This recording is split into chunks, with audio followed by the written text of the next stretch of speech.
commencé à travailler avec les réfugiés en 2015 parce qu'on avait toute cette vague de réfugiés qui arrivaient chez nous en France et j'ai eu envie de les aider, donc je suis allée à Gare de l'Est et à Gare de l'Est j'ai rencontré des Afghans qui dormaient dans un parc. Alice est notre cuisinier au Kabul Kitchen. J'ai rencontré Cheyenne quelques mois après, qui dormait dans la même chambre qu'Alice, ils étaient plusieurs. Cheyenne a commencé à travailler, il a appris le français, il a eu ses papiers. Il a commencé à travailler pour une enseigne de vêtements. Il a mis tout son argent de côté et il m'a dit « Qu'est-ce que tu penses si on fait un restaurant ?»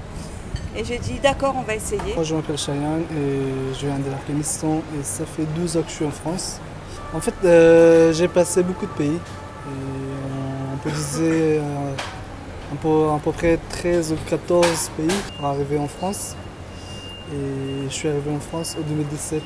J'ai eu beaucoup de problèmes. En fait, c'est pas facile de passer beaucoup de pays sans visa. C'est vraiment difficile. Mais finalement, j'ai pu. C'était même difficile à en arriver en France parce que je parlais pas du tout français, je connais personne. Et je ne connais pas de culture. Je voulais faire des choses, d'être actif et d'être utile dans la société française. Et on est très contents parce que c'est non seulement une façon de faire connaître la cuisine afghane, mais c'est aussi une façon de permettre à des personnes, à des Parisiens qui peut-être ont une image négative des réfugiés, de venir dans notre restaurant, discuter avec Cheyenne. Quelquefois, il y a aussi des amis qui sont là, afghans et autres, pour déjeuner, pour dîner. Et ça permet à des personnes de discuter avec eux, de comprendre leur parcours, d'essayer de comprendre pourquoi ils sont venus en France.